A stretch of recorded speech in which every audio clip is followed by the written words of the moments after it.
जगह तो बढ़िया हुई है। पहले तो पानी नहीं था यहाँ पे, तो पानी भी हो गया।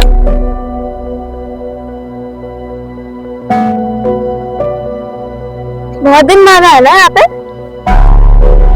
बड़ी अच्छी जगह है। पहले तो बहुत ऐसी थी, अब तो चेंज हो गई, बहुत डेवलप हो गई। हाँ, बारिश का मौसम हो रहा है। अब रेनबो आया ना। हाँ, लेकिन रेनबो आजकल बहुत कम दिखता है, पहले बहुत दिखते थे।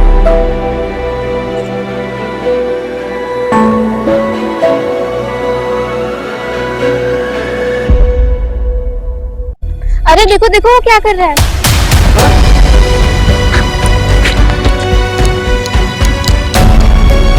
ये क्या कर रहे हो तुम? इतना बड़ा कदम कैसे उठा सकते हो तुम? ऐसी क्या परेशानी तुम्हें? मैं तंग आ गया, मेरा मर्जा नहीं है। बट मुझे बताओ तो सही, ऐसी क्या परेशानी तुम्हें? मैंने कहा ना छोड़ो तुम, मैंने बोला ना तुम जाओ यहाँ से। ये भगवान, ये दुनिया से इनसे मरने में ही देती है। बट मुझे बताओ तो सही, इतने मजबूर कैसे हुए तुम? मैंने बोला ना तुम क्या करोगे जानकर, तुम जाओ यहाँ से।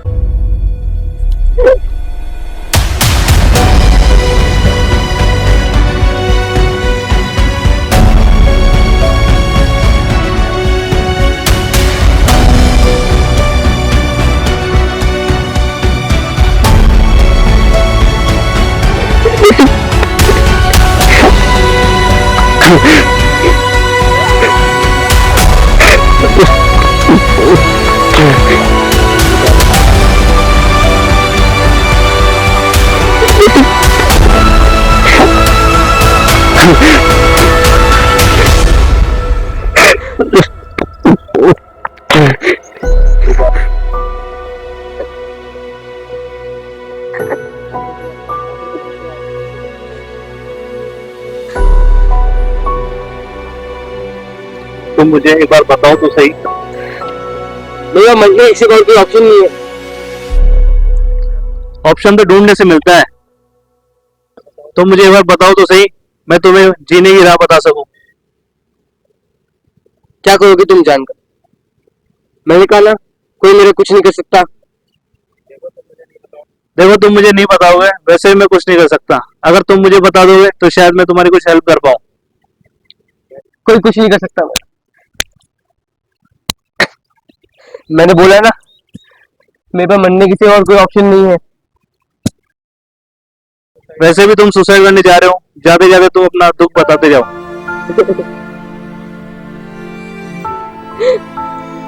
मैं ईमाई के चक्कर में फंस चुका हूँ, अब समझ नहीं आ रहा क्या करूँ क्या ना करूँ। मतलब मैं कुछ समझा नहीं।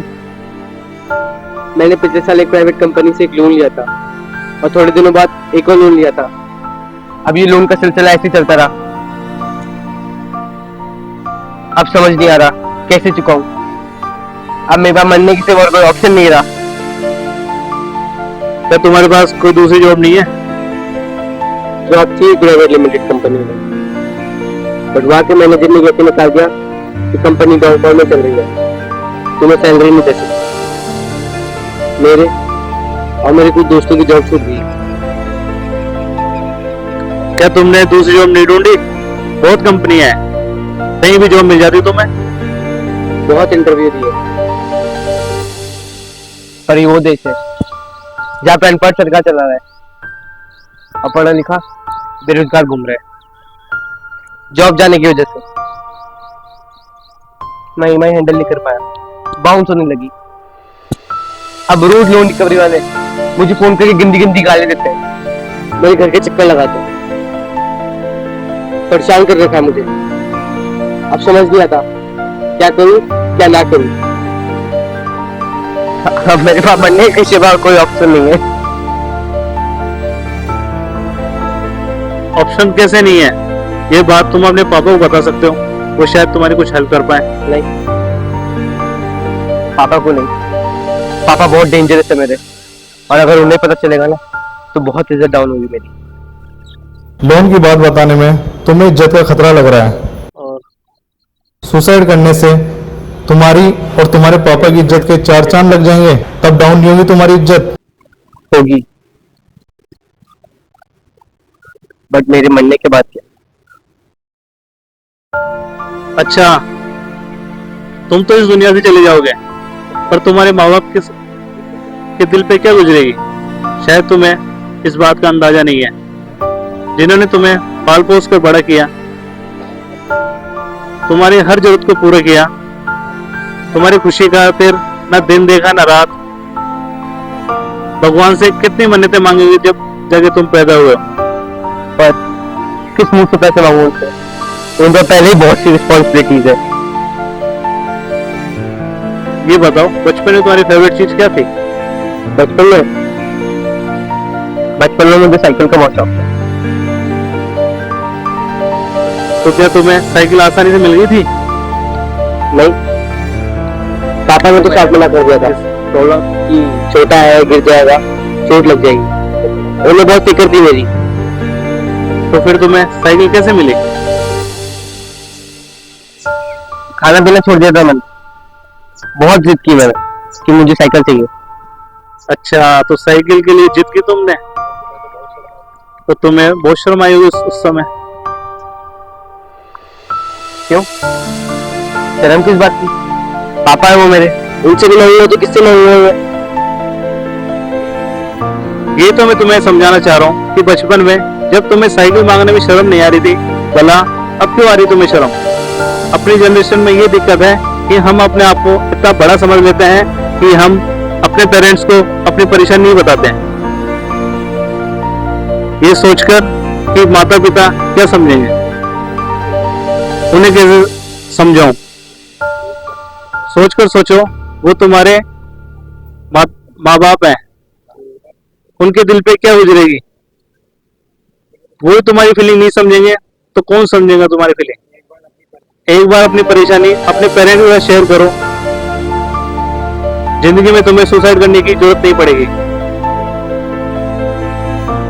एक बार उनसे शेयर करके देखो, उनसे बढ़िया दोस्त जिंदगी में कोई नहीं हो सकता। वो अपनी फीलिंग नहीं समझेंगे तो कौन समझेगा?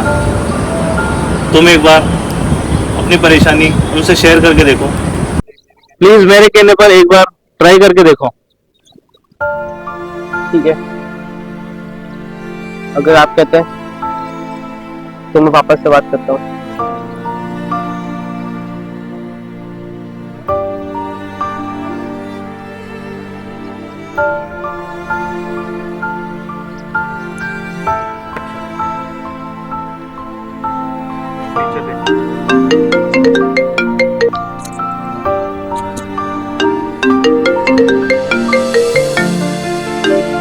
हेलो हेलो पापा। हाँ बेटा विशाल बोलो। पापा, हाँ बोलो भाई विशाल बेटा, बोलो।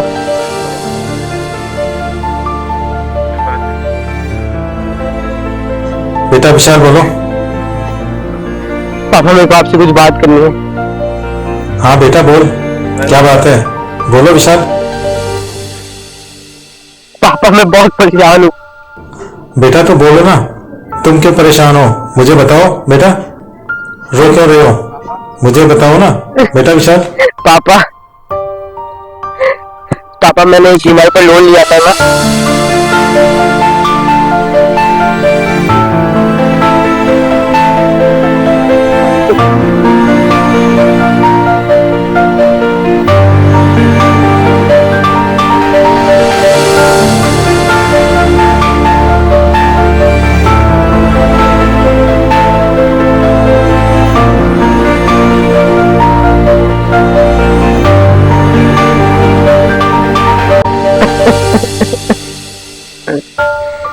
पापा मैं उसे चुका नहीं पा रहा हूँ। पापा देख बेटा, जो हो गया सो हो गया, तू चिंता मत कर, मैं हूं ना अभी।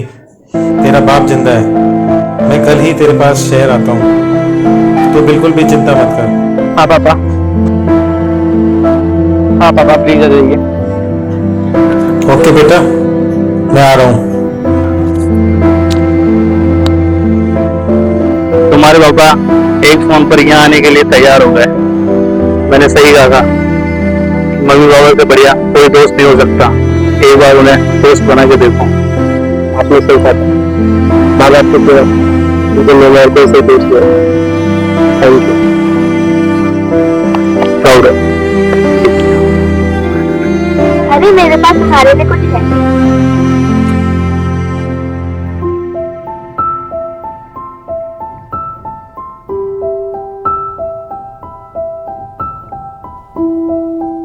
अरे ये तो माँ भगवत गीता है ना? हाँ, इसी पवित्र बुक में सभी समस्याओं का समाधान है। तुम्हें पता है, पेशे से मैं एक बिजनेसमैन हूँ। कोरोना के समय मेरा भी बिजनेस बंद हो गया था। मेरे भी तुम्हारी तरह कई लोन्स हैं। मैं भी तुम्हारी तरह परेशान था बैंक की ईएमआई से। मैं सोचा कि सुसाइड कर लूं, लेकिन एक बार यह समस्या पापा को बताना चाहिए। फिर मैंने ये समस्या मैंने पापा को बताई। उन्होंने कहा, बेटा चिंता मत कर, मैं हूं ना। उन्होंने मेरे सारे लोन बंद करवाए। उन्होंने मुझे सीने से लगा लिया, कहा, बेटा चिंता मत कर, मैं हूं ना। और उन्होंने मुझे भगवत गीता दी। उन्होंने कहा, जब भी जीवन में कोई भी परेशानी आए तो इस पवित्र बुक को पढ़ लेना, इसमें सभी समस्याओं का हल मिल जाएगा। और देखो, वो दिन है और आज का दिन है, जीवन में कोई भी परेशानी नहीं आई। छोटी मोटी परेशानी आती है तो मैं इस पवित्र बुक को पढ़ लेता हूँ। जो सीख मुझे भगवत गीता से मिलती है वो मैं उन सभी को देता हूँ। वैसे तो बहुत सारी चीजें इसमें सीखने की, लेकिन इसमें एक बात सीखने की है कि जो मुझे अच्छी लगती है, जो कि समय कभी भी एक जैसा नहीं रहता। आज बुरा समय है तो कल अच्छा समय जरूर आएगा। आज अंधेरा है तो कल सवेरा जरूर होगा। इसलिए जीवन में कभी भी इंसानों को सही समय पर घमंड नहीं करना चाहिए और बुरे समय पर कभी भी विचलित नहीं होना चाहिए। और हाँ, अगर तुम्हें जॉब चाहिए तो मेरे ऑफिस आ जाना, मेरी कंपनी में तुम्हें जॉब मिल जाएगी। Thank you so much. It's all right.